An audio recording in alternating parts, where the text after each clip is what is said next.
Ce podcast vous est présenté par Canadian Tire, qui vous invite à prendre rendez-vous en ligne dès maintenant pour votre prochain service automobile. Canadian Tire, notre garage. Par Albi Occasion, le plus beau choix de véhicules de qualité. Et par Oxio, vendez sans tracas. Nouveauté au podcast RPM. Et oui, on n'arrête pas le progrès avec l'équipe du podcast RPM. On est fiers aujourd'hui de vous présenter notre première table ronde. Qu'est-ce qu'une table ronde? Eh bien, c'est un moment où je vais accueillir deux invités où on va essayer de discuter de l'industrie automobile, des nouveautés sur le marché. On va essayer de faire une conversation un petit peu plus de style débat avec des intervenants que vous connaissez bien dans l'industrie automobile. Et aujourd'hui, on commence avec Pierre Michaud et Samuel Lessard, mes deux collègues de l'émission RPM et RPM+. On va parler et essayer de répondre à la question, est-ce qu'on trouve que la qualité des véhicules versus le prix qu'on paye en vaut la peine en 2026? Donc, je pense que ça va être une conversation bien intéressante. Merci de nous avoir choisis et merci à nos partenaires Canadian Tire, Albi Occasion et Oxio.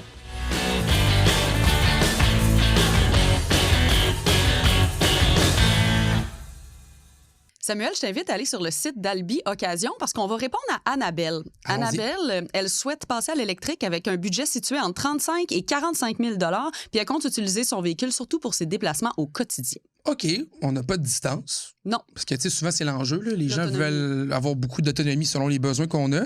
Sur le site d'Albi, je vais mettre le filtre véhicule électrique, tout simplement, faire une recherche avec ça. Bon, on a plusieurs pages. On a 10 pages, à vrai dire, de disponibles. Là, on commence autour de 15 000 $ pour une Nissan Leaf 2019. On a plus de budget. Oui, on peut se gâter un petit peu. Ben, je vais me permettre d'aller chercher quelque chose d'un petit peu plus moderne quand même dans les options qu'on a là. OK, vois-tu, j'arrive autour de 35 000 à la 8e page. On a du Nissan Ariya. Nissan Ariya que j'aime beaucoup. Produit gros, 4 roues motrices, autonomie convenable aussi. Peut-être la rapidité de recharge là, qui est un peu limitée. Là. On est un petit peu en retard ici, mais ça devrait être un produit durable. Et ça, je pense que c'est l'avantage du Nissan Ariya. Puis je pense que je vais prendre ça. Pourquoi chercher trop loin? Gars, ici, il y en a un de 17 000 km. Ah, c'est fun, ça. Un véhicule qui se vendait 53 000, qui est actuellement à 36 000 $. Ouais. Hey, on a vraiment une grosse dépréciation ici, hein, mais c'est à l'avantage de l'acheteur dans l'occasion. Un véhicule de 2024, encore garanti, seulement 17 000 km. Moi, j'aime bien ça. Donc, ouais, je conseille le Nissan Ariya 2024. Ça me semble un bon choix. Bonjour, messieurs. Salut! Hey! Content de vous voir au podcast. Pareillement. Oui, merci On de se nous inviter. Ben, on se voit toujours à la télé, mais là, on va se voir maintenant officiellement dans un autre contexte. Absolument. Puis je pense que c'est la Super première fois fun. qu'on est les trois sur le podcast en même temps. Oui, Pierre, t'es venu déjà 2 fois, Sam aussi. Oui. On a déjà discuté aussi à l'époque avec Luc Olivier. Oui. T'étais venu faire un podcast à 3. Oui, oui. Mais là, c'est notre première fois qu'on fait ça, nous sautes ensemble. Oui. Ouais, ben, je suis venu pour vous écouter, moi, évidemment. Oui, oui. J'imagine. C'est vrai, Pierre Michaud n'a jamais d'opinion sur rien et il ne les partage pas, surtout. Ouais, ben c'est ça. Non, mais je suis super content de vous recevoir pour faire la première table ronde. Table ronde qui est une nouveauté là, qu'on ajoute maintenant au podcast. Pour ceux qui suivent le podcast, vous savez qu'habituellement, c'est plus des entrevues, on discute avec les Ouais. gens. On reste encore dans la conversation, on prend juste une angle qui est différent, tout simplement. On va essayer de travailler maintenant dans une... Peut-être un petit peu plus le côté débat, de discuter d'un sujet. Oui. Puis on va se laisser aller un peu plus dans nos opinions personnelles également, dans l'univers de l'automobile toujours. Là. Mhm. On s'entend qu'on s'en va pas parler Dans de... l'immobilier. Non, on parlera pas de finances non plus. Là. Ah.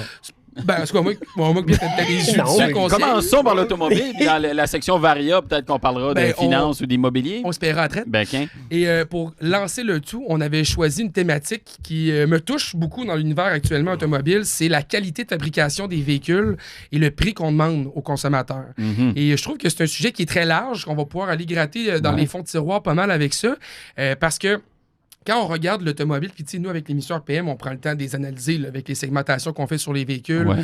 On touche les composantes, on regarde les soudures, on regarde l'alignement des pare-chocs, On regarde l'historique aussi. on là. regarde l'historique Mm. des constructeurs.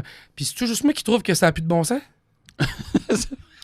Ben, en fait, moi, je te dirais que si je peux commencer. Vas-y, Sam, Pierre. je dirais simplement que aujourd'hui, les voitures neuves, ce sont des produits de haut de gamme. Tu trouves? Ouais, peu importe. Même une Civic à 35 000, pour moi, c'est un produit de haut de gamme. Comment ça? Ben, parce que c'est trop cher.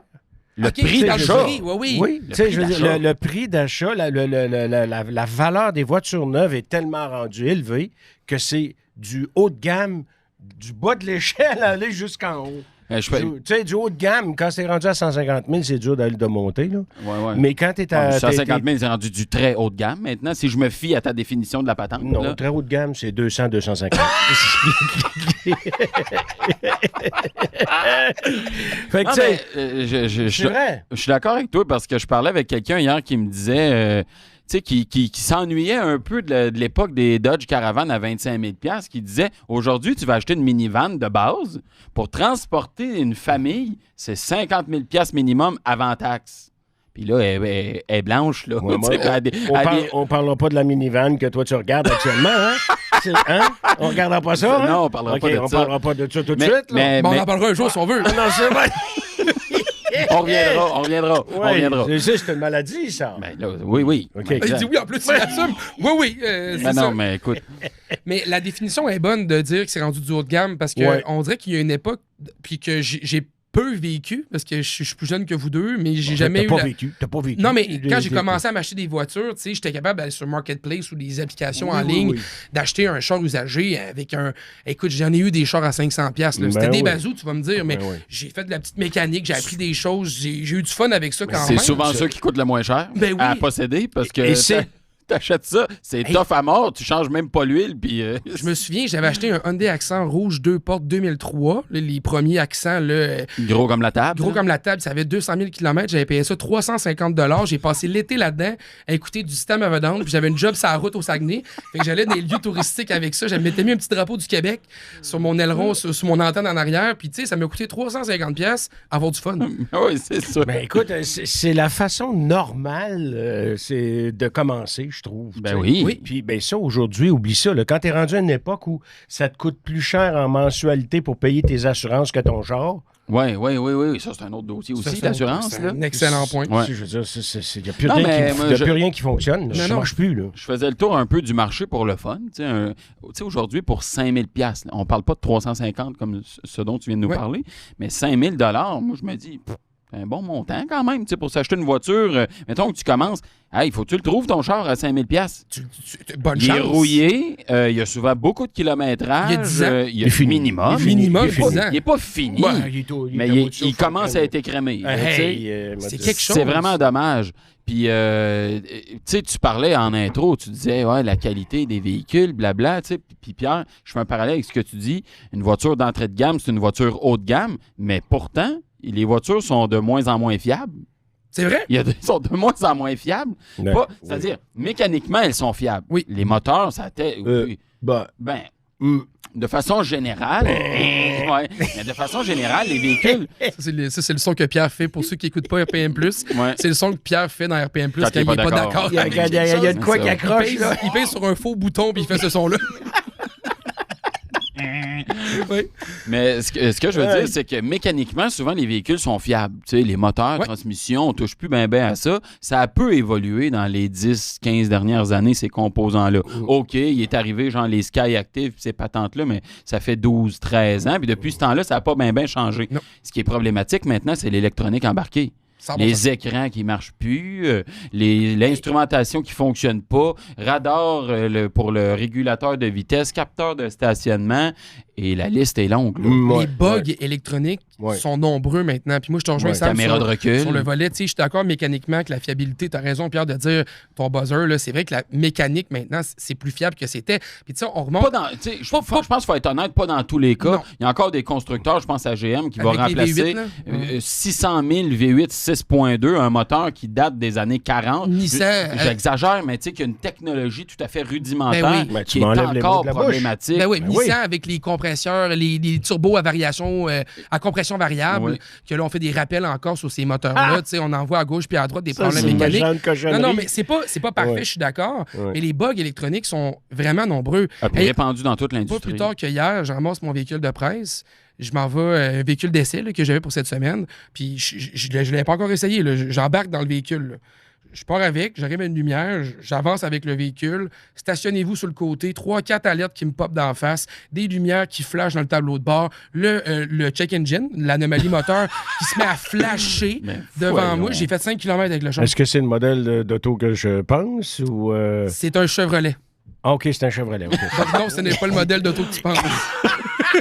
Non, celle-là, j'ai pas de misère avec. Ah, ben c'est une question de temps, ça. Pour mettre les gens en contexte, j'ai un produit maintenant dans ma cour que Pierre juge pas fiable, mais on verra. Moi, je l'essaye. Fait qu'on fera un test avec ça. Ouais, on ira pas plus loin. C'est tout. Mais join the club, hein, parce que moi aussi, je n'ai un qui est considéré pas fiable, puis que Pierre est pas d'accord. Mais on s'amuse à essayer des fois des produits pour voir un peu l'histoire aussi derrière puis l'historique. Mais dans le cas de mon véhicule... Ben non, à vrai dire, on fait ça pour nos auditeurs, on fait ça pour les gens. On va aller chercher de la donnée qui va être extrêmement intéressante. Pierre Michaud! Absolument. J'aurais dû t'enregistrer, Pierre, parce que quand il est venu le temps de choisir le véhicule que j'ai actuellement, tu m'as dit, ben achète ça, ça va être un bon banc d'essai pour nous autres. On va le savoir s'ils sont capables d'en faire un char électrique. Mais je faisais une farce. Ah oui, bien sûr! Facile à dire après coup. Mais tout ça pour dire, puis je ramène sur les bugs électroniques, c'est vrai que dans les véhicules aujourd'hui, la plupart des problèmes que les gens disent avoir avec leurs produits, c'est relié à l'électronique. C'est relié à un problème, il y a une caméra qui marche plus, comme tu disais, il y a un toit ouvrant qui marche plus, il y a quelque chose qui fonctionne plus.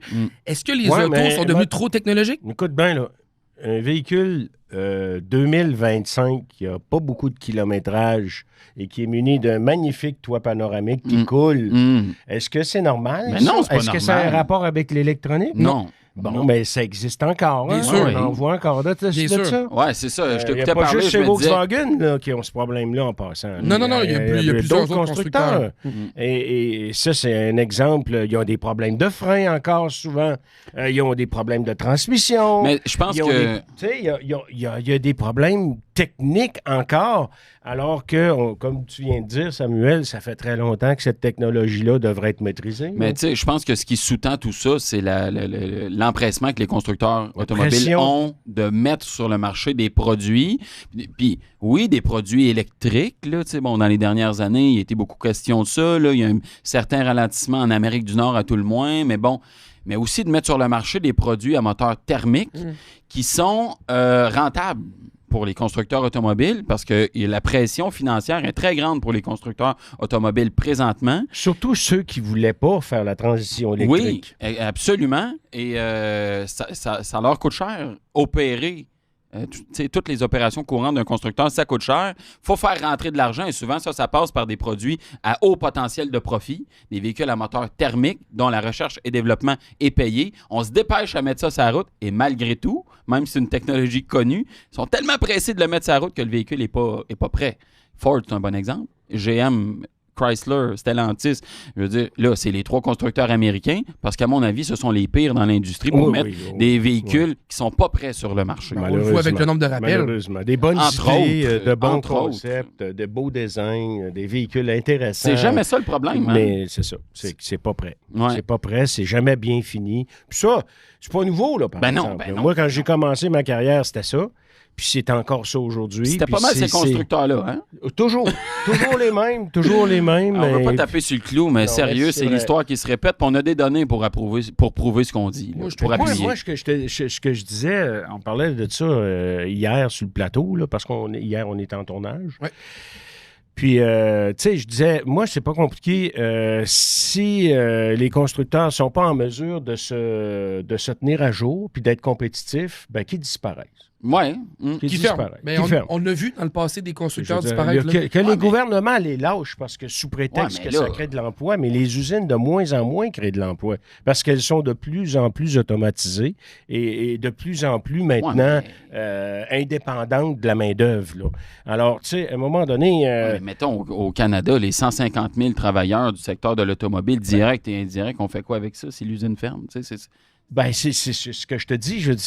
Si tu as une économie qui n'a qu'une branche centrale puis qui est dépendante totalement de cette branche-là, industrielle, dont l'automobile, tu as un problème. Tu as un problème. Il faut que tu diversifies ton économie aujourd'hui si tu veux tenir le coup parce que tout change trop rapidement. C'est vrai que l'automatisation... L'automobile, on l'a dit d'emblée, c'est un produit d'haut de gamme maintenant. C'est qui va avoir les moyens tantôt de s'acheter une vanne, une minivan? Il y en a encore.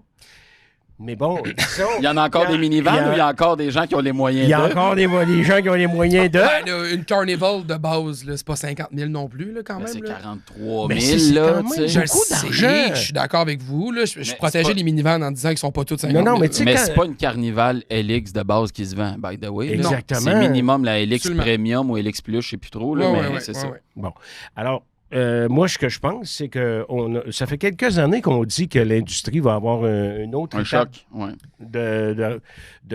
comment dire ça, d'implosion, si on peut dire. Là. D'épuration, D'épuration. Ben, je pense qu'on s'en va vers ça. Ben, là. tu sais, dans l'histoire de l'automobile, on l'a vu aussi souvent, puis je trouve ça un peu absurde parce que, tu sais, quand tu disais que l'automobile est devenu un produit haut de gamme, au départ, l'automobile était un produit haut de gamme. Absolument. Tu sais, quand Ouais. les Des Français... années 50. Ben non, mais plutôt que ça. Des années début Ah, ouais, 1900. au début. Non, mais quand même, non, mais tu sais, Ouais, dire mais là- que. Non, mais on fait un lien avec l'histoire un peu quand même, parce qu'on se dit, tu sais, au début, l'automobile, les Français faisaient des véhicules sur mesure, tu pouvais aller choisir les matériaux que tu voulais avoir en Ouais, dedans, c'est puis parce ça que coûtait des dizaines Ouais. d'euros. C'était Ouais. vraiment pour la classe, tu sais, pour des véhicules qui n'étaient pas du Des tout. euros de même pas arriver à ce Non, non, moment-là. c'est vrai. Non, c'est vrai. Ça coûtait beaucoup d'argent, tu sais, dans le fond.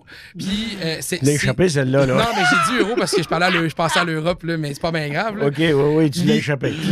L'idée était quand même de mettre en évidence qu'il y a un côté haut de gamme dans le produit qui était là au départ. Tu sais, les gens qui pouvaient se permettre d'avoir une voiture, c'était des gens qui étaient très fortunés. Ben, ouais. C'est pas un peu absurde qu'on ait C'est au, même, réussi... c'est au même titre qu'à l'époque, quand les écrans plats plasma sont arrivés. Moi, je me rappelle de rentrer. Hey, ça fait plusieurs années de ça, j'étais petit cul, là.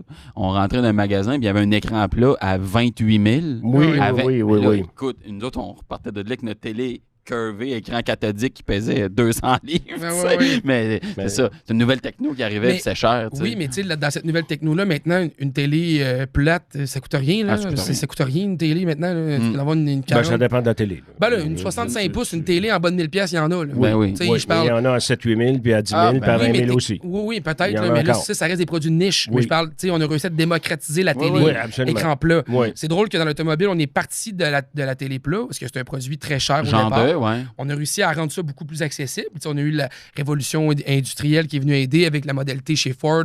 Les Européens qui ont commencé à copier les Américains pour produire à la chaîne des produits moins Japonais, chers. Les Japonais sont la rentrés dans les période années 60. d'après-guerre. Ben oui, tu sais, on a tous vécu Le ça. just in time. Mhm. Tu sais, on a tous vu ça arriver dans l'automobile. Puis là, aujourd'hui, on arrive dans un plateau où on dirait qu'on revient au départ. On dirait qu'on vient de faire un cycle où est-ce que là, on est revenu dans... Ben. Crème, les autos sont rendus maintenant très chers. Oui, mais en même temps, basons-nous sur des chiffres. Combien de véhicules s'est vendu au Canada l'année passée? Si ma mémoire est bonne, c'est près d'1,9 million. C'est une des meilleures années depuis la COVID. Ils se vendent encore bien. Puis les véhicules n'ont jamais été aussi chers et pourtant les ventes sont toujours là. Cette Fait que année, moi, ça devrait Mais être ça, différent. j'avais une belle écrit- bulle. Une belle bulle. C'est une Ça, bulle. Les Je- chiffres, c'est fou. Si on se met à tomber là-dedans, Sam, on va en sortir des suprêmes, des chiffres. Je comprends. Parler mais- de l'endettement des gens aussi. Je comprends, Ouais. mais je veux dire, moi, j'avais écrit un texte sur rpm.ca, je disais, ben, les chars sont chers, ben, pas encore assez. Les gens les achètent quand même. Tu sais, quand les gens continuent d'acheter des chars en disant « Ah, c'est donc bien cher, c'est donc bien cher », quand ils les achètent encore, Ouais. ça prouve que le véhicule... Je veux dire, les constructeurs se sentent encore légitimes de demander des prix très élevés pour des véhicules. Les ventes sont là. Les gens Comment- les louent maintenant aussi beaucoup, font du financement sur du très long terme. Oui, On a vu mais- du 96 mois maintenant, là.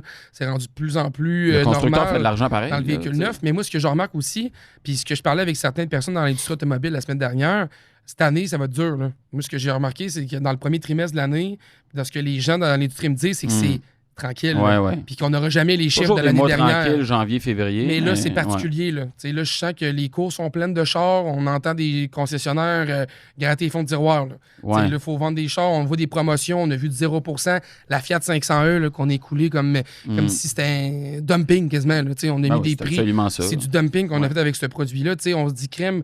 Les constructeurs commencent à avoir drôlement de la misère à les sortir, ces chars-là. On a peut-être poussé le bouchon un peu trop loin. Là. Oui, mais je veux dire, moi, je faut- pleurerais pas, là. Mais Moi non plus. Ben, je Moi, pleurerais pas, là. je pense qu'il y a là-dedans, il y a beaucoup de choses à expliquer là-dedans, mais il y a aussi un phénomène social où l'automobile n'est plus regardée comme un niveau, un standard, une expression de son succès. Tu sais, on dit, moi, je me suis acheté tel char Ouais. parce que ce char-là, ben, il exprime bien comment moi, je me sens dedans, puis comment j'aime l'automobile, puis je suis une personne qui a une voiture sport parce que je suis une personne qui est dynamique, je suis une personne tranquille. Je vais m'acheter un Subaru qui a l'air d'une verrue sur 4 roues, là. Bon. Il n'est pas capable de Tu sais, prendre il y a- le micro Non, sans dire ça. il fallait le dire. Non, C'est quand même, fallait- la porte est ouverte, là. Ben, tu Tu l'as ouvert toi-même.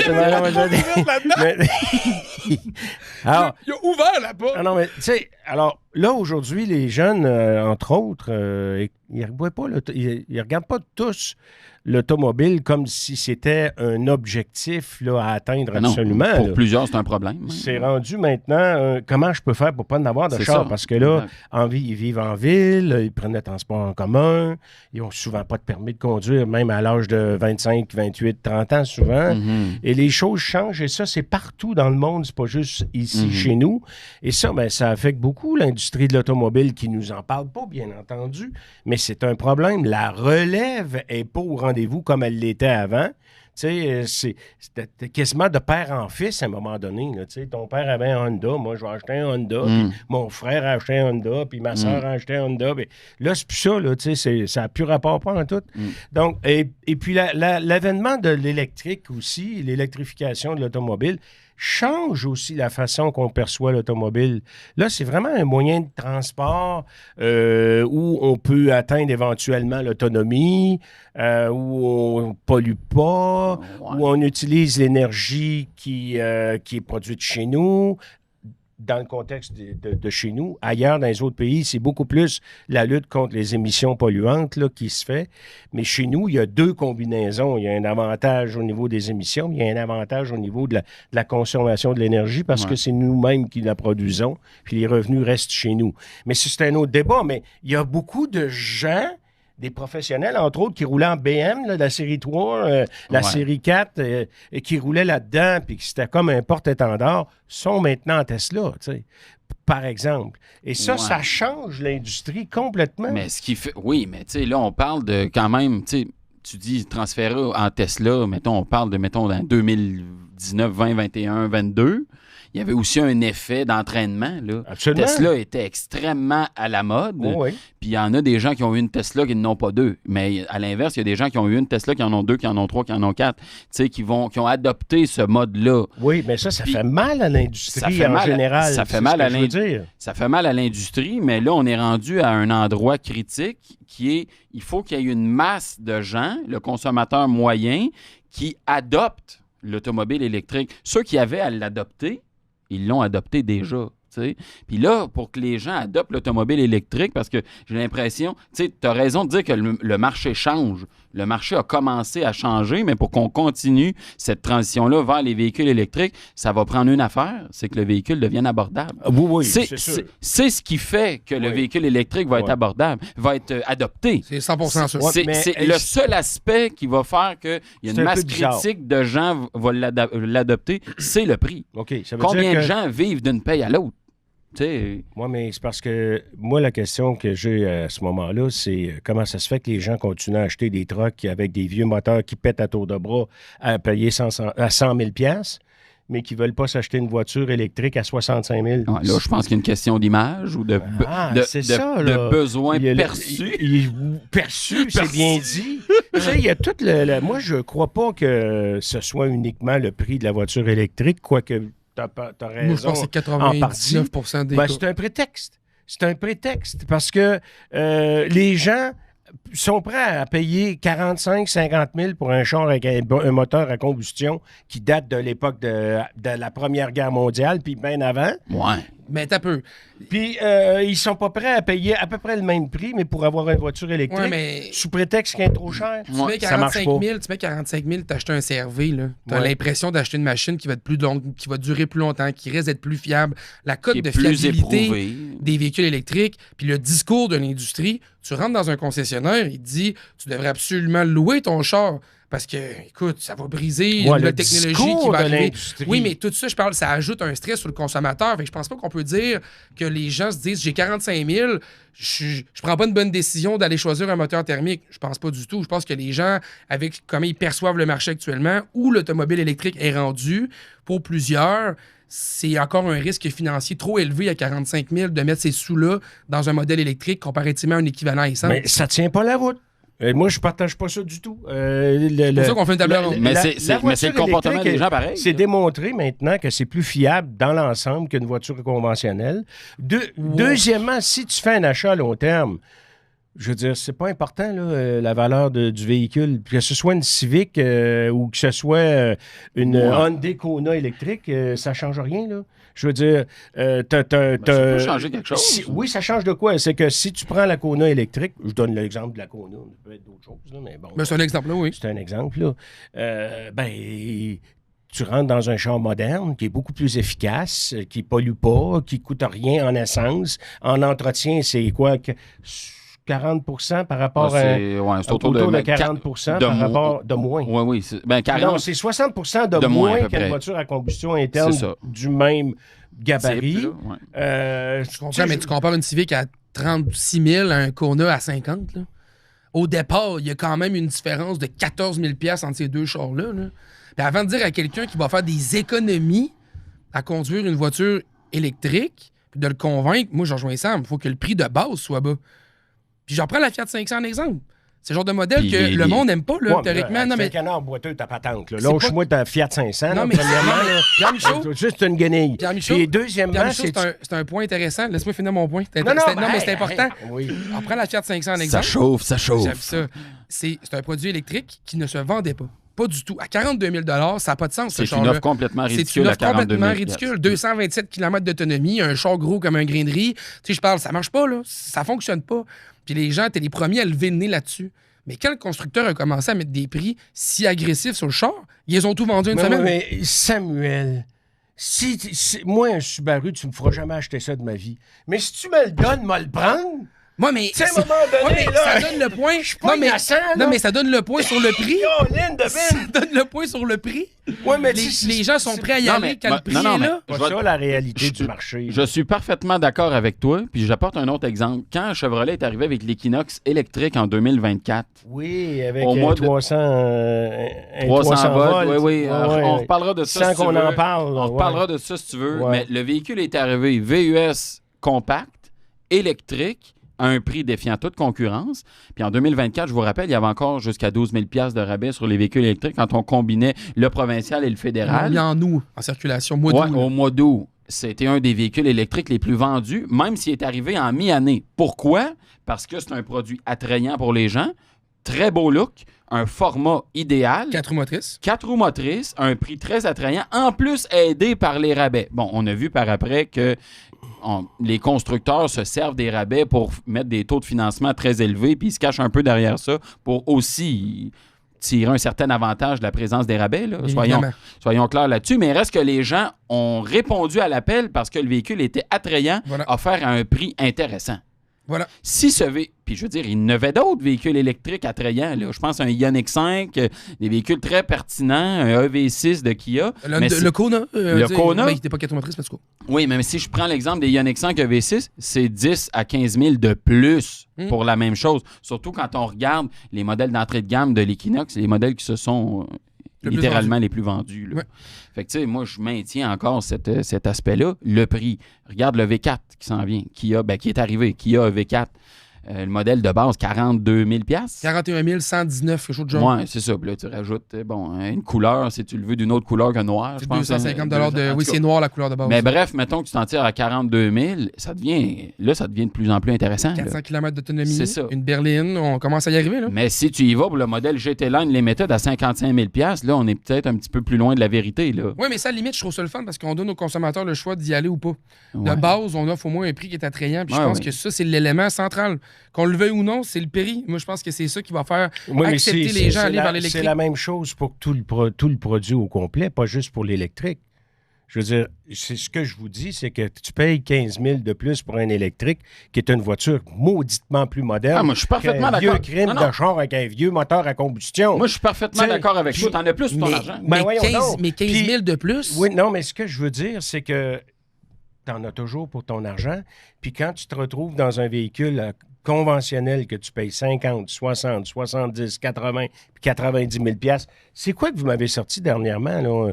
Une tarte qui se vend quasiment 100 000 $ avec un moteur V8, c'est-tu chez... c'est pas l'Acadia qu'on disait... hier, on parlait du hier, encore une fois, on est en tournage, mais on parlait du GMC Acadia Denali Ultimate. Avec un 4 cylindres 2.4 turbo, c'est 80 000 $. Mais tu sais, ça, on peut comparer le même prix à un Hyundai Ioniq 9. électriques. Tu comprends-tu? Là, on peut les comparer.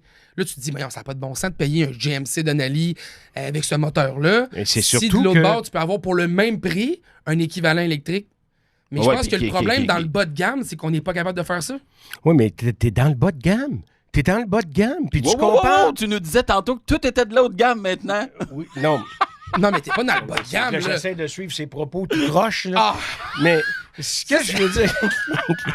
J'ai hâte de voir les gens qui vont commenter sur YouTube. Oui. Hey, bonjour! Ah oui, c'est ça. Je suis fin, moi, là. Je suis pas méchant du tout, là. J'étais après retraite en passant. Ah oui, ça paraît. Puis une chance, t'étais là pour nous écouter.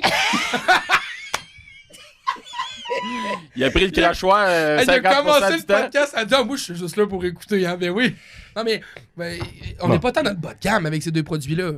C'est que si tu payes 45 000 au lieu de 35 000 pour avoir un véhicule électrique qui est dans la même catégorie que le véhicule à 35 000...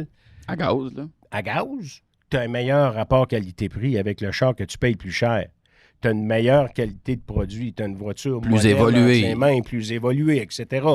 Là, le char à 35 000, là, que tu dis qu'il est intéressant, tu te fais fourrer pareil.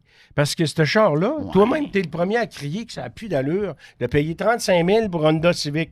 Mais si tu le compares à un électrique, là, tu dis, ben là, la Civic, à 35 000, elle n'est pas chère. Parce qu'à un moment donné, il faudrait que tu t'alignes sur quelque chose qui a de l'allure. Tu sais, t'es tout mêlé, puis c'est mêlant ta patente. Ouais, la voiture conventionnelle est trop chère, puis c'est pour ça que je dis que c'est une voiture de haut de gamme. La voiture électrique, entre, mettons, c'est des blagues que je fais, hein. Je taquine. Je prends les notes en même temps. Tu sais, j'adore hein, ça, parce que, tu sais, à un moment donné... je dis, mais de toute façon, je dis toutes des affaires tout croche. croche. À la limite, là, tu sais. Ouais, puis là, tu fais sortir le... Je veux pas dire que tu le fais sortir de ses gonds, parce que tu fais ça avec tout le monde. Tu nous fais sortir de nos gonds. Ouais, mais tu sais, quand vous venez rouge, là, je ralentis. Mais tu sais quoi, nous autres aussi, on le connaît, le piton, pour te faire sortir. Oh, moi, je suis cool, puis je suis après retraite, je le répète, puis je suis là juste pour m'amuser. Mais ce que je voulais dire, c'est que tu te fais avoir avec une voiture conventionnelle qui s'appelle une Honda Civic ou ben non, une Toyota Corolla qui est laide comme un gaube. Bon, ben, ce char-là qui se vend 35-40 000 $, là, tu te fais avoir en tabarouette par rapport à un char électrique que tu payes 10 000 de plus. Oui, mais attends un peu. De l'acheter, c'est une affaire. De le revendre, c'en est une autre. Moi, je suis passé à travers un processus récemment avec mon propre... Bon, je te voyais venir. Non, mais je veux dire, c'est la même affaire pour tous les véhicules électriques. Moi aussi, là. je l'ai vécu, ça. Ben, c'est ça. Mais je veux dire, c'est pas vrai qu'un véhicule électrique, aujourd'hui, a une bonne valeur de revente. Non. Ça aussi, ça fait partie du processus d'achat puis de le fait de se faire avoir ou pas. Tu le payes plus cher, ton char, puis tu le revends moins cher. Fait que, grosso modo, il te coûte plus cher. Oui, si tu fais le processus d'achat conventionnel. Mais si tu achètes à long terme, comme la majorité des gens font maintenant, ils gardent leur voiture. Le parc automobile est à 8-9 ans maintenant. Non, on a dépassé le 10 ans. On est rendu à 10. On a dépassé le 10 ans. Il n'y a plus de problème. Il n'y a plus de problème avec ça. Regardez une voiture électrique 10 ans, c'est pas rappelle, je veux dire, Guillaume André, il va te le dire. Allons sur rpmweb.ca et voir les véhicules électriques recommandés par RPM. Il n'y en a pas beaucoup. Il n'y en a pas beaucoup. Pourquoi? Ben parce qu'on n'est pas sûr de la fiabilité à long terme. Oui, mais sais-tu quoi? Si on était aussi sévère avec la voiture conventionnelle qu'on l'est avec la voiture électrique... Ben, on l'est. Je suis pas toujours. Moi, je pense que Moi, oui. je pense qu'on nous autres, on n'empêchera pas de recommander on est les premiers une à voiture dire demain matin quand il y a un rappel sur 2000 unités ou qu'il y a un problème sur une transmission qu'on sait depuis 10 ans, on va dire aux gens de ne pas l'acheter nécessairement, là. C'est pas le cas, là, tu sais. Ben, oui, voyons donc, on a tellement beaucoup de modèles qu'on recommandera pas parce qu'on n'a pas un bon bilan de fiabilité, on a vu des catastrophes avec les prix, même des fois, les rapports qualité-prix des véhicules, on dit c'est beaucoup trop cher pour ce que vous payez, fait qu'on le recommande plus, le char, là. Moi, je trouve qu'on est capable de dire quand c'est une tarte. Puis c'est toi qui dis ça. Quand c'est des tartes, c'est des tartes. Non, mais des fois, tu dis ça. Mais tu dis guenille. Tu dis guenille. Boîte à beurre. Tarte aussi. Mais quand on rentre dans les véhicules qui sont juste de mauvaise qualité, on est capable de le dire quand c'est un produit qui est de mauvaise qualité. Ça, je pense qu'on n'a pas de misère à le dire. Personne ici. Je suis semi-d'accord avec raison. Je suis semi-d'accord avec ton point de entre un Civic ou entre. Semi. Non, mais je suis semi-d'accord parce que tu as raison de dire le volet moderne d'un véhicule électrique. Je comprends que l'idée d'avoir un véhicule électrique. Ouais, t'es d'accord ou t'es pas d'accord? Ouais, non, mais c'est là que je vais être d'accord sur ce point-là, qu'un véhicule électrique, c'est moderne. Mon côté d'accord se termine là. Le Le reste, je suis pas d'accord du tout avec ce que tu dis, Pierre. Moi, je trouve que quand on a un prix aussi grand que ça, c'est vrai que les véhicules sont rendus chers. C'est rendu des produits haut de gamme, point. Mais entre aller manger dans un restaurant de bonne qualité pour 100$, puis aller manger dans un restaurant Michelin à 2 étoiles pour 500$ par tête, il y a une bonne différence. Non, ça ne veut pas dire que tu vas mal manger au restaurant à 100$. Moi, je pense qu'une voiture conventionnelle... bien, ça, c'est évident. Moi, je pense qu'une voiture conventionnelle, qui aujourd'hui, on l'appelle une mécanique tantôt, puis on reprend une Corolla en exemple, on reprend des chars comme ça, qui offrent des valeurs sûres. C'est des valeurs sûres en termes de fiabilité, en termes de rendement. Les consommations d'essence ont diminué de ces produits-là aussi. C'est des voitures qui vont bien se revendre, des voitures qui répondent à beaucoup de gens actuellement. Moi, je suis pas prêt à dire à quelqu'un qui me dit « J'ai 400$ par mois, qu'est-ce que tu penses d'un Elantra Essential? Je devrais-tu m'acheter un Kia V4 à la place? » Mais tu n'y arriveras pas à 400$ par mois, c'est impossible. Même si j'ai beau dire « Ouais, mais là, le Kia V4, c'est une voiture moderne. » Ton exemple, là, c'est 2 véhicules berlines compacts. Je comprends, mais c'est bidon. Pourquoi? Parce que tu compares des pommes avec des oranges. Ben non, je compare 2 voitures compactes pour le consommateur moyen. Oui, mais c'est 2 véhicules compacts. Ils sont totalement différentes. Mais le monde veut se déplacer. Une Elantra avec une Corolla, je vais être d'accord avec toi. Mais compare pas une voiture électrique avec une Elantra par rapport au fait qu'elle a le même gabarit. Comment les gens vont faire même char. Comment les gens vont faire la transition si c'est pas le même char? C'est-à-dire que les gens vont faire la transition parce qu'ils comprennent, ils ont un choix à faire différent. Ils ne peuvent pas regarder l'automobile électrique de la même façon qu'ils regardent une voiture conventionnelle. Le consommateur ne pense pas de même. C'est ce qu'on essaye de l'expliquer depuis très longtemps. Moi, ça fait 6 ans que je roule dans la voiture électrique. Puis là, j'ai revendu mon auto dernièrement, ma voiture électrique. Puis là, j'en attends une autre. Puis en attendant, je me suis ramassé avec une patente PHEV, là. Ouais. Et je peux te dire en affaire que je m'ennuie de ma mère en tabarouette. Quand je te dis que j'ai reculé de 10 ans puis 20 ans en arrière, là, au niveau du comportement routier, des performances, de la douceur, amène tout ce que tu voudras, là. J'ai reculé partout. Je pense qu'on est tous d'accord 100%. Là-dessus. Donc, les gens qui font un choix maintenant doivent considérer la voiture électrique beaucoup plus sérieusement, doivent aller l'essayer, doivent penser par contre à long terme. Tu n'achètes pas une voiture électrique pour la revendre dans 3 ans comme on faisait avant. De toute façon, ça se fait presque plus maintenant. Les gens financent 60 mois, c'est à peu près ça. Les gens louent des voitures, principalement. Les gens vont louer la location. Sauver 100$ par mois. Oui, la location, c'est très fort présentement. Les gens vont aller se ramasser un char électrique. Mais ce qui est ironique, c'est qu'ils louent, puis après 3 ans ou 4 ans, ou quand le terme est fini, ils le rachètent. Bon, ou ils vont louer d'autres choses. Fait que là, ça coûte encore plus cher, dans le fond, que si tu l'avais acheté dès le départ. Oui. Parce que la location, c'est ça qui coûte le plus cher. Ça coûte moins cher par mois, mais c'est le mode de financement qui coûte le plus cher. Quand tu comptes ça globalement. Oui, quand tu sors ta calculatrice. Tu avais déjà fait un exercice à l'émission, tu l'avais bien démontré. C'est très, ça, je suis très d'accord. Bon, alors, tu sais, l'automobile, là, c'est compliqué. C'est compliqué. Mais il y a une affaire, par exemple. Le choix que tu fais aujourd'hui, il doit être différent de ce que tu faisais avant. L'automobile ne se consomme plus de la même manière et plus pour les mêmes raisons. Parce que, justement, c'est rendu un moyen de transport luxueux. Et parce que c'est plus tout le monde qui a les moyens de se taper des chars à... On en connaît encore, mais je veux dire, il y a... Qu'est-ce que tu veux dire? Non, mais... As-tu besoin d'un miroir? Regardez! Hey, moi, je t'ai appris retraite. Oui, mais je pense que tu es encore capable de t'acheter un char, là. Mais c'est pas ça que je voulais dire, là. T'as dévié la conversation. OK, c'est de ma faute. Ah oui, c'est sûrement. Oui. Mais c'est ça. Donc, c'est pour ça que je dis aux gens, c'est une erreur de comparer une voiture électrique à une voiture à combustion. Puis si toi, tu l'as fait, cette erreur-là, puis c'est pas bon. Ben, moi, tu devrais plutôt dire aux gens, si tu regardes pour une voiture à combustion parce qu'elle rentre dans ton budget, c'est correct.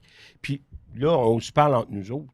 Ben, on jase. On jase. Et pour paraphraser François Pérusse et nos 450 000 auditeurs. Oui, exact. On les voit pas avec ces... On jase entre nous autres. Ouais. Mais comparer des pommes avec des pommes, ça, c'est correct. Mais quand vous regardez la voiture électrique, comparez les voitures électriques dans leur catégorie. T'sais. Regardez un Kona, regardez, en tout cas, c'est ce qui est sur le marché. Puis là, comparez-les, puis faites le choix technologique par rapport à un, par rapport à l'autre. Moi, je décode une affaire de ce que tu dis, Pierre. T'sais, les gens magasinent en fonction beaucoup du paiement. Oui. combien ça coûte par mois. Ouais. Tu t'en as déjà parlé, Sam. On rentre chez un concessionnaire, c'est souvent la première chose qu'ils nous demandent. 100%. Ça, c'est aussi une stratégie pour Ça, essayer c'est de vous vendre un véhicule. C'est abrutissant, ça, parce que, sincèrement, commence par dire bonjour aux gens. Là. Oui, j'ai mais écrit un texte Tu là-dessus. l'as vécu il n'y a pas longtemps. Moi, j'ai écrit un texte là-dessus. mais au-delà de ça, si les concessionnaires réagissent comme ça, c'est aussi parce que les gens magasinent de cette manière-là. C'est vrai. C'est vrai. Un paiement. Il y a toujours deux côtés de médaille. Mais l'automobile, c'est plus qu'un paiement. Il faut compter combien ça coûte en assurance, en carburant ou en électricité. Là, il peut y avoir une différence, un avantage peut-être pour le véhicule électrique. Il va coûter plus cher par mois, mais il va coûter moins cher en carburant. Bref, ce que je veux dire là-dedans, c'est que la vraie façon de magasiner une auto, c'est de sortir sa calculatrice et de regarder tout ce qui concerne les dépenses de l'automobile. Oui. Et là, vous allez voir qu'une auto électrique, c'est peut-être plus avantageux que vous pensez. Mais c'est ce que vous faites dans l'émission, d'ailleurs. J'avais fait l'exercice sur le site web. J'avais comparé le Niro hybride au Niro EV sur 7 ans de possession. 20 000 km par année. J'avais fait les calculs. Entretien, pneus, assurance, coût de consommation énergétique, l'installation d'une borne à la maison, le coût de l'électricité à la maison aussi. J'ai tout trouvé les statistiques avec Statistique Canada.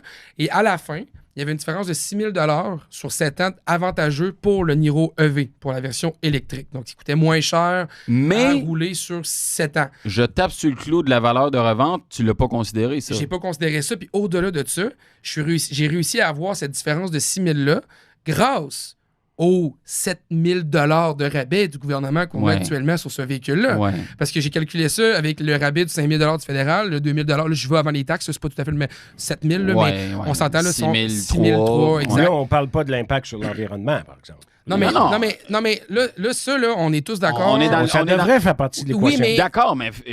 Oui, mais dire ça... Closons l'aspect financier. Là. Avant qu'on ira sur l'environnement, après, avec plaisir. Mais tu sais, ce 6 000 $ était bon parce qu'on avait une différence grâce aux rabais gouvernementaux.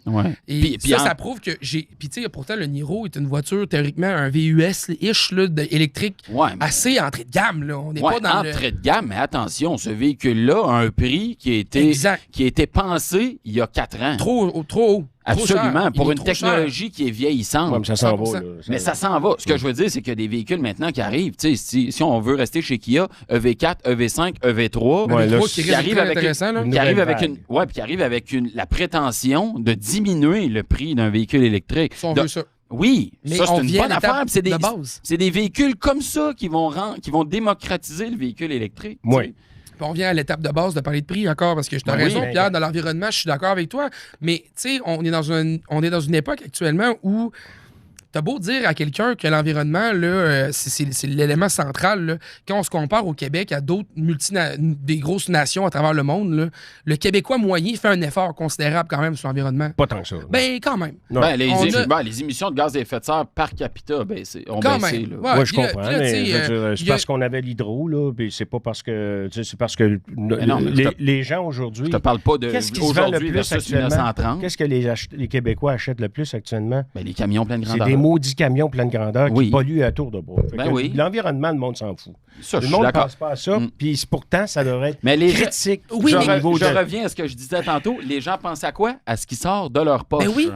Mais ils n'ont pas l'impression un camion pleine grandeur... Je suis d'accord avec toi que c'est complètement indécent le prix que les gens paient pour ça. On est pour la technologie que ça procure. Tu sais, j'ai fait l'exercice récemment. Un Ford F-150 XLT, cabine double, boîte de 6 pieds et demi, ce qui t'oblige à prendre un V6 3.5 EcoBoost, moteur de base, pas moteur de base, prix de base pour un XLT. Un modèle, une version assez tout nue. Oui, vraiment dans le bas de l'échelle, c'est 71 000 $. Fait que tu vas acheter un Lariat équipé un peu dans le sens du monde, c'est 90 000 $. On en voit plein dans le chemin. Oui, mais les gens n'ont pas d'argent. Mais les gens ont l'impression que ça vaut ça. Ça vaut pas ça. Mais les gens ont l'impression. Pourtant, un F-150 Lightning, qui s'est avéré être un échec commercial, là, malheureusement, mais soyons clairs, c'est ce qui s'est passé. C'est à peu près le même prix. Pour le même niveau d'équipement, pourtant, les gens ne l'achètent pas pour... En tout cas, au Québec, on l'a acheté quand même pas mal, toute proportion gardée. Mais de façon globale, c'est un véhicule qui a vraiment été un échec. C'est malheureux. Mais là, ça, c'est la stratégie du constructeur, puis c'est un autre débat. Mais moi, je reste que c'est le même prix. Mais avant de partir des pick-up, là, le remorquage aussi, il y a beaucoup de gens qui me disent « Ouais, mais un pick-up électrique, ça fera pas. Moi, je remorque. » Tu remorques quoi? Une fois par année, une roulotte. Non, là, attention, un camion pleine grandeur, c'est l'équivalent aujourd'hui de ce qui était une Nissan Maxima à l'époque. C'est-à-dire que tu prends ça pour aller à l'épicerie. Oui, pour 100%. Je veux dire, la quantité de gens qui achètent ça pour tirer une roulotte une fois par année, ça arrive pas. C'est ça. Non, pour vrai, je suis 100% d'accord. Puis pourtant, l'électrique aurait pu être une option. Puis je veux pas taper sur la tête des gens qui l'achètent pour les vraies raisons, mais c'est vrai qu'il y en a qui l'achètent pour les mauvaises raisons. Oui. Ben, c'est-à-dire pour des raisons qui sont peut-être pas propres à cette catégorie de véhicules. Parce qu'aujourd'hui, ce sont des véhicules luxueux, extrêmement confortables. C'est des critères qu'on peut vouloir racheter, puis les gens s'identifient à un camion pleine grandeur parce que maintenant, ça offre ces caractéristiques-là. Puis c'est quand même sexy, là. C'est beau, puis souvent, ils sont chromés, puis toute la patente. Parle à un propriétaire de camion, il veut jamais s'en débarrasser. Non. Il veut en avoir un puis autre. c'est vrai que ça va bien. Puis c'est vrai que c'est le fun à utiliser, puis que ça passe partout, puis qu'on se casse jamais la tête. Mais ça vient avec un coût qui est très élevé pour ce qu'on obtient comme véhicule. Bon, parlant de coût, moi, j'aimerais revenir au niveau de la valeur, parce que la valeur des voitures électriques, à un moment donné... Valeur de revente, tu veux La dire. valeur de revente, pardon, des voitures électriques, juste avant que la marde pogne dans le fan, comme on dit en beau québécois, Oui. du côté sud de la frontière, là. C'est une fan qui est jaune-orange, je pense. Hein? Pas mal. Ouais. Ouais, pas mal. Oui. Tigré. La valeur de revente des véhicules électriques commençait quand même à remonter, commençait à avoir un certain sens. Oui. Et puis là, tranquillement, ça commençait à offrir une espèce d'équilibre qui n'existait pas avant. Oui. Donc, ça démontre que c'est juste une question de transition. Là, comme le marché s'est effondré en raison des approches commerciales à l'échelle nord-américaine. Des élucubrations de Donald Trump, là, soyons clairs. Voilà. Ces progrès-là ont été perdus. Mais c'est du temporaire. Puis c'est ce qui va arriver dans 4 ou 5 ans, c'est que là, le retour... D'ailleurs, on commence à sentir le retour de la voiture électrique, là. On le voit déjà, principalement à cause de l'augmentation du prix du pétrole. Oui, puis principalement au Canada aussi, où les constructeurs ont... En tout cas, certains constructeurs ont fait une scission entre le marché des États-Unis et le marché du Canada. Les Sud-Coréens ont fait ça. Entre autres, pour envoyer des véhicules au Canada, mais des véhicules qui vont être exclusifs au Canada et pas commercialisés aux États-Unis. Ça, c'est vraiment très rare. Oui, c'est rare. Ils perçoivent quand même qu'au Canada, il y a un marché qui est plus grand pour le véhicule électrique. Ouais. Ça va aider la valeur de revente puis l'engouement que les gens vont avoir pour ces véhicules-là. Voilà. Donc, tu sais, et ça, éventuellement... Dans un marché américain plus stable, ça va se faire à l'échelle nord-américaine parce que c'est le seul continent qui n'est pas déjà dans la transition. Qui a 2 pieds, c'est vrai. Parce que c'est pas la même réalité en Europe. Regardez ce qui s'est passé en Europe pour les ventes en 2025. C'est incroyable. Oui, c'est une progression quasiment sans fin. Oui, puis maintenant, à peu près inarrêtable. La voiture chinoise a pris beaucoup de place. Je parlais avec une journaliste britannique, il n'y a pas longtemps, dans un événement de presse. Puis cette journaliste-là me disait, je suis surprise de ne pas voir de véhicules électriques chinois au Canada. Elle dit, moi, en Angleterre, présentement, mes voisins conduisent toutes des voitures électriques chinoises. Ils ont pris le marché. C'est dur pour les constructeurs là-bas de se battre contre les voitures électriques chinoises. On a vraiment senti cette espèce de place-là de la voiture électrique. J'ai envie de vous dire, est-ce qu'on avait un mauvais discours dans la transition énergétique de dire qu'en 2030, 2035, on allait avoir juste des voitures électriques à vendre dans le véhicule neuf? Est-ce qu'il aurait fallu attendre de voir un peu plus l'offre du marché avant de se donner des ambitions comme ça? Je pose la question pour qu'on en débatte. Là. Je vais donner ma réponse à moi plus tard. Là, mais... Moi, j'ai tu sais, quand c'est arrivé, cette affaire-là, tout le monde disait « Hey, on va-tu être prêt en 2035? On va-tu être prêt? » C'est arrivé peut-être en 2022 que les gouvernements se sont mis à parler de ça, à peu près. Post-pandémie. Il y a eu une espèce d'engouement, un renouveau industriel, j'ai envie de dire. On est reparti quasiment sur des nouvelles bases. T'sais. Moi, je disais « Hey, c'est dans 13 ans. » C'est parce que les gens voyaient 2035 en fonction des véhicules qu'on avait maintenant. C'est quoi le chemin qu'une voiture électrique a fait en 12 ans? Regardez une Leaf 2012 par rapport à une Leaf 2025, mettons. C'est pas le même véhicule du tout. C'est pas le même char pantoute. Du tout. Puis ça va être quoi donc, une Leaf 2025 par rapport à une Leaf 2035? Là, certainement que le véhicule va être moins cher, va être dans les mêmes eaux, ou peut-être même moins cher qu'une voiture thermique. Exactement. Elle va avoir une meilleure autonomie, meilleure capacité de recharge.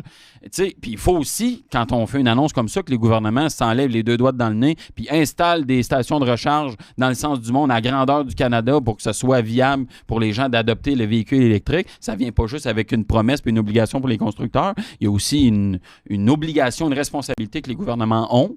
je pense que les gouvernements avaient mis quand même de l'argent sur la table pour initier cette transition-là, installer ces chargeurs-là. Mais moi, j'avais l'impression que le marché automobile était en transition et était en fait en mesure de proposer des véhicules qui allaient être concurrentiels à ce moment-là. Et de toute façon, la loi prévoyait que les véhicules hybrides rechargeables disposant de plus de 80 km d'autonomie pouvaient encore être vendus après 2035. Fait que je veux dire, il n'y avait pas vraiment matière à chialer, là. Puis, les véhicules d'occasion allaient toujours être là, à moteur thermique. Si tu en veux un moteur thermique, tu l'achètes, là. Même c'est un 2033. Oui, puis il se serait vendu jusque-là, de toute façon. Oui, là, absolument. Alors, moi, je pense que si tu n'as pas d'objectif, là, tu ne vas pas nulle part. Là. Non, ça prend un objectif. Ça prend des objectifs, puis ça prend des... L'industrie est tellement colossale, l'impact sur la société est tellement majeur que ça te prend des objectifs. Des orientations. À la hauteur du défi à relever. Ouais. Fait que moi, je te suis là-dedans là, à 100%. L'affaire, par contre, c'est que là, je parle pour 2022. 2025-26, avec... Ils viennent de nous reculer. Oui, mais je veux dire, encore une fois... C'est plus réaliste. Mais c'est en fonction de ce qui se passe au sud de la frontière canado-américaine. Ouais. Le marché américain, c'est un marché immense. Il y a 340 millions de personnes. Nous, au Canada, on est 40 millions à peu près. On pèse pas vraiment lourd dans cette balance-là. Quand de l'autre bord, il enlève les crédits de taxes pour les véhicules électriques, coupe l'alimentation aux bornes de recharge, puis fait baisser, là, c'est plus ça, là, mais a fait baisser le prix de l'essence avec différentes manœuvres, etc., c'est sûr que ça n'envoie pas le message que le véhicule électrique, c'est viable à long terme. Puis ça fait dire aux constructeurs qui ont déjà la corde au cou avec les finances qu'ils ont, les ententes qu'ils ont avec les employés dans les usines qui sont payés de plus en plus cher. Ça ne favorise pas la transition. Puis les constructeurs ont la réaction de dire, ben nous, on veut rester dans ce qu'on connaît, de ce qui apporte de l'argent dans nos coffres, c'est-à-dire les véhicules à moteur thermique. Mais ça coûte cher, la transition, là. Oui, mais puis en plus, ce qui est dramatique, c'est qu'ils n'ont plus la même capacité de production qu'avant, parce que toutes leurs usines étaient transformées pour l'électrification. Ouais. Puis ils en ont même fermé plusieurs usines qui produisaient des... On annule un modèle, on va replacer un autre modèle. On a vu du ping-pong là, dans les industries. Là. L'industrie est en mode survie en Amérique du Nord. Puis moi, j'ai envie de dire, pendant ce temps-là, les Allemands, les Sud-Coréens et maintenant, les Japonais. Les Japonais qu'on a accusés pendant longtemps d'avoir les deux pieds. À raison. D'avoir les deux pieds ses breaks. Maintenant, s'enlèvent les doigts dans le nez, puis ils vont damer le pion. J'ai envie de dire, encore une fois, aux constructeurs nord-américains qui ont les deux doigts dans le nez. Exactement. Ça, c'est sans parler des constructeurs chinois qui ont une avance de 15 ans. Puis, plus les constructeurs nord-américains prennent du recul. Et même, dans une certaine mesure, certains constructeurs européens, et même, bon, on vient de dire que les Japonais, ça avance, mais il y en a encore qui sont plutôt réticents, attendent, plus l'écart se creuse et plus l'écart va être difficile à rattraper. Et c'est là qu'il y a des, comme tu disais tantôt, qu'il y a des constructeurs qui vont devoir faire des choix. Est-ce qu'on arrête d'opérer ou on pas le choix. Ou on fait des alliances? Regarde Nissan, là, on entend... Toyota. Subaru-Toyota, c'est un très bon exemple. Mazda, Toyota. Oui, un petit peu, mais je sais que là, dans l'électrique, on a sorti 4 nouveaux véhicules ensemble. Oui, mais Mazda attend après Toyota pour faire son électrification. Oubliez ça, là. Ça va être encore une autre fois un Mazda-Toyota, là. Oui. Bon. Oui, mais tu sais, Nissan, je pense à Nissan qui a encore dit récemment qu'il était prêt soit à être acheté, soit à faire des alliances pour passer à travers ce qui s'en vient. Puis, on recule un peu. Stellantis, c'est quoi, vous pensez? Une association. C'est une association qui est rendue comme 14, 15, 20 marques, je ne sais même plus. Pourquoi? Pour limiter le coût de développement, répartir la facture d'achat de pièces, etc., dans le but de passer à travers ce qui s'en vient. On va en voir d'autres, là, des histoires de même dans les prochaines années, à cause du contexte dans lequel on vit. Je suis convaincu aussi. Puis, tu sais, moi, par rapport à 2035, ce que j'ai surtout trouvé, c'est que ça a été un flop monumental de communication. 100%, mais les gouvernements n'étaient pas prêts d'annoncer ça. Ça a été une annonce beaucoup trop hâtive, qui a été vraiment mal faite. Ça a été vraiment mal fait. Ça a été une catastrophe de communication. Il y a des gens qui sont mal conseillés. Il y a des gens qui sont mal conseillés. On devrait départir un département, une filiale. En fait, c'est que les gouvernements connaissent pas l'industrie automobile et n'ont aucune connaissance. Puis on le voit dans les communications. Tu devrais partir, vous deux, là, vous devriez partir RPM Communications. Non, mais c'est vrai que ça a été vraiment un flop pour moi, ça. Puis c'est la raison pour laquelle cette transition-là, ça a brusqué beaucoup de gens. Il y a des gens, puis là, vous allez me dire, ouais, ben, tu sais, c'est une moderne, électrique, je le sais, je suis d'accord avec vous autres, je me signe pas là-dessus, mais il y a des gens pour qui, quand on est arrivé à dire en 2035 qu'il n'y aurait plus de char à gaz, parce que c'est ça le message que les gens ont compris. C'est ça le message qui a véhiculé dans la population, c'est de se dire, c'est terminé. Il n'y en aura plus. Puis là, tu as vu la panique à un moment donné, ben là, ils vont arrêter de gaz, il n'y aura plus d'essence dans une station-service, je ne pourrai plus prendre mon char, on m'enlève le choix, on m'enlève... Prenons une respiration. Non, mais c'est juste que ça a tellement été mal fait, c'est ça mon point, c'est que ça a tellement été mal géré, ça a tellement été mal communiqué, que moi, je comprends qu'il y a des gens qui ont mis 2 pieds sur le break puis qui ont dit, c'est pas vrai que je vais accepter qu'en 2035, il n'y ait plus de char à gaz à vendre. J'ai l'impression que c'est vraiment, en bon français, là, un shit show. Puis ça a été, c'en est un. Ça a été juste vraiment mal fait. Puis ça ne fait que diminuer la confiance que les gens ont envers la transition éventuelle. Parce que, soyons clairs, c'est pas une transition, c'est pas une question de « ça va-tu arriver, ça arrivera pas ». Non. Ça va arriver. Ça va arriver. Quand? La question, c'est quand. Oui. T'sais, plus tôt ou plus tard, ça va arriver. C'est sûr. On s'en va vers ça. Ouais. Puis, écoute, quand l'automobile a été inventée, en premier, elle était électrique en passant. Oui. Les premiers records de vitesse étaient électriques. C'est avec des véhicules électriques Donc, qui ont été c'est faits. un retour au bercail. Puis, l'autre affaire aussi, c'est qu'effectivement, si il y avait une constance dans le message, même si les gens disent n'importe quoi, à un moment donné, ils finissent par comprendre que c'est eux autres mêmes qui disent n'importe quoi, parce qu'il y a une constance dans l'objectif. Il faut pas prendre le monde mais pour ça change tout le temps. Faut pas prendre les gens non plus pour des épais. Les gens sont... Non, mais les gens sont pas épais. On peut bien expliquer des affaires, peut bien amener des communications. Absolument. Puis quand tu travailles pas dans l'automobile comme nous trois on fait, là, mais que tu conduis une voiture, parce que c'est pas vrai non plus que le transport en commun est parfait. Là. Dieu sait que tu vas dormir au Saguenay, tu vas essayer de faire Jonquière-Chicoutimi, là, c'est un méchant sport en autobus. Tu n'as pour 2 heures de transport en commun. Tu sais, je m'excuse, mais il y a pour des gens pour qui la voiture devient un mal nécessaire. On a besoin de se déplacer. Absolument. Puis il y a des gens qui ne suivent pas ça au pied de la lettre comme nous on le fait. Non. Mais donc quand on fait juste dire ouvertement 2035, les voitures électriques vont être là, c'est terminé la vente de véhicules à moteur thermique, blablabla. Mais on crée cette confusion-là, on crée de l'anxiété qui n'est pas nécessaire. Puis je trouve qu'on a mal accompagné les gens dans cette transition-là. C'est vrai. Les gens, c'est une chose, je suis parfaitement d'accord, mais il faut aussi dire que les constructeurs automobiles, eux autres, ce qui fonctionne pour eux, c'est de la prévisibilité. Oui. La voiture qu'ils conçoivent maintenant va être vendue en 2030. Fait qu'il faut qu'ils sachent où on s'en va. Est-ce qu'on va produire des véhicules électriques, pas des véhicules électriques? Ça va être populaire là-bas? Puis avant l'élection américaine de 2024, les constructeurs automobiles, plusieurs s'étaient joints ensemble pour écrire une lettre pour demander à Donald Trump de dire, parce que là, ça s'en vient, pour dire, continuez à nous obliger à vendre des véhicules électriques. Ça fait 2-3 ans là, qu'on est parti la roue dans l'engrenage, puis on a, tu l'as dit tantôt, les constructeurs ont mis des sommes colossales pour transformer des usines, développer des véhicules, etc. C'est catastrophique ce qui s'est passé pour eux, pour les constructeurs automobiles. Absolument. Puis actuellement, tu sais, je tapais sur la tête tantôt des constructeurs nord-américains, mais il faut se mettre un peu dans leur culotte. Présentement, ils sont en train d'essayer de sauver les meubles. Parce qu'ils ont... Exactement. 100%. Ils ont entamé une transition qui leur a coûté des centaines de millions, voire des milliards de dollars. Les gars, Puis maintenant, ils ne récolteront pas les fruits de l'argent qu'ils ont dépensé. C'est une catastrophe pour eux. On ne se posera pas la question pourquoi un Ford F-150 XLT cabine double avec une boîte de speed coûte 71 000 $. Ça fait partie de la réponse. Ça fait partie de la réponse. Mais là, je parle d'année, il n'y a pas de solution pour qu'ils remboursent une partie de cette catastrophe-là qui vit actuellement. Je croise les doigts que le monde va continuer à les acheter parce que s'il fallait pas, là, on va dire de quoi. C'est ça qui se passe à date, mais on parlait des chiffres de vente de 2025. J'ai vraiment hâte de voir sur 2026. On va au début de l'année. Je trouve que ça va être... Avant qu'on parte, est-ce que tu vas nous parler un peu de la saison? Allez-vous parler de la RPM 28? Ben oui, on peut prendre 2 secondes pour le faire avec On n'est pas là pour ça. Parce que moi, je connais, il y a quelqu'un qui fait des signes. Là, puis, oui, ça s'en vient parce que le podcast est toujours tellement intéressant que les messieurs, on arrive déjà vers la fin. Pas déjà. Ça arrive déjà vite de même. Ça Excuse-moi, c'est l'animateur en moi qui fait des... J'adore ça. C'est parfait. On travaille ensemble sur le timing, donc c'est super. C'est pour ça que nous autres aussi, on a des chronomètres quand on fait des chroniques à la télé. C'est ça, on se donne des chances. Saison... parce que vous n'êtes pas capable de me suivre.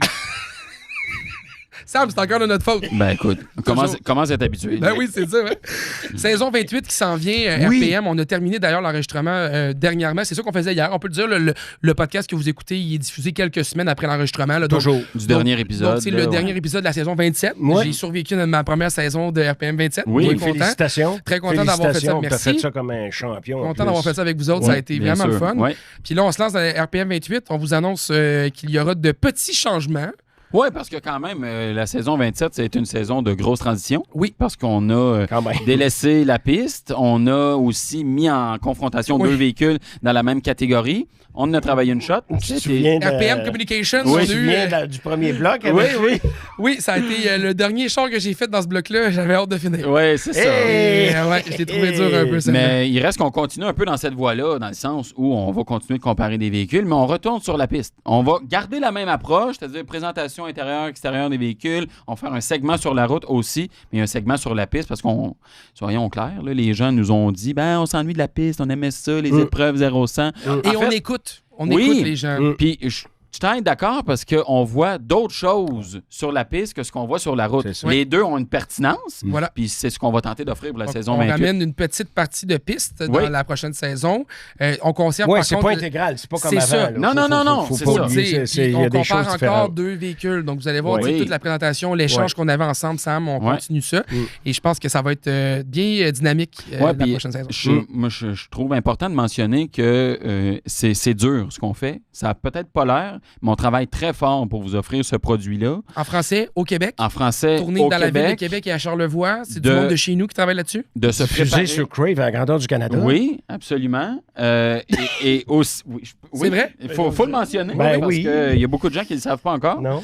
Puis de préparer cette émission-là, deux voitures par émission, ça demande beaucoup de travail.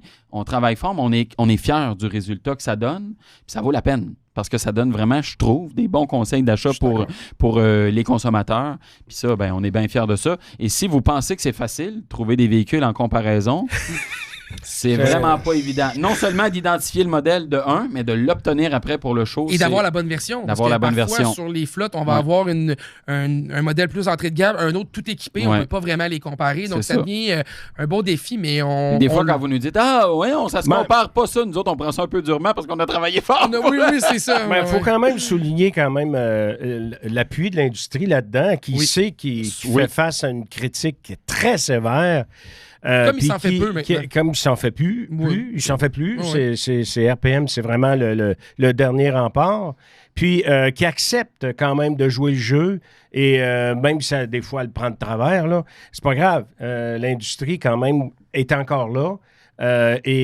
Ça, ben, c'est quand même une chose importante pour Ben oui. l'émission puis Oui, pour oui, les oui. consommateurs. Non, d'avoir le soutien des constructeurs automobiles, Ouais. c'est... Ouais. je veux dire, Quand on dit ce serait que- pas possible si on ne l'avait pas. là. Non. Puis quand il y a un constructeur qui ne veut pas nous le donner, c'est assez rare, mais quand ça arrive puis qu'on est obligé de le dire en ondes, ça y fait beaucoup plus mal Ouais. que de nous donner l'auto puis de vivre avec la critique. Puis on apprécie bien sûr la collaboration saine. C'est toujours ça qui est agréable, de nous Ouais. laisser faire notre travail Ouais. et d'avoir accès aux produits. Ouais. Les gars, merci d'avoir été au podcast. Ben, hey. Vraiment le fun. On va remettre ça, c'est sûr. La table ronde, c'est né.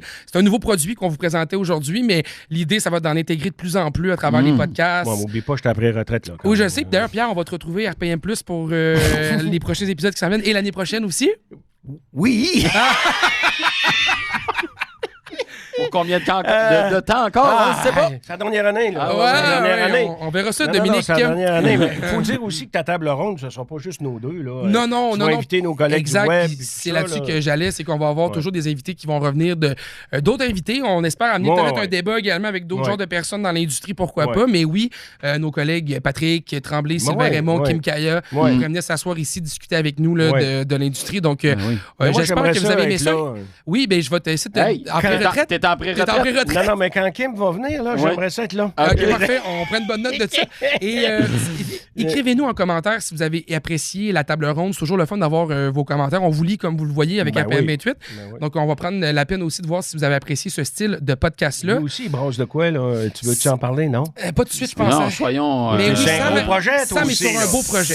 Oui, mais écoute, on vendra pas Oui. la peau de l'ours avant de l'avoir tué. Ça s'en vient. Mais là. RPM Communication, vous reviendrez.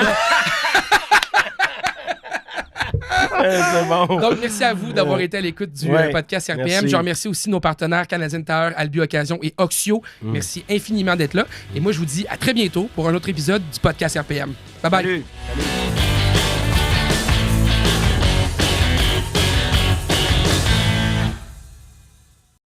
Ce podcast vous a été présenté par Canadian Tire, notre garage, par Albi Occasion, avec le meilleur taux, on vous attend, et par Oxio, vendez sans tracas.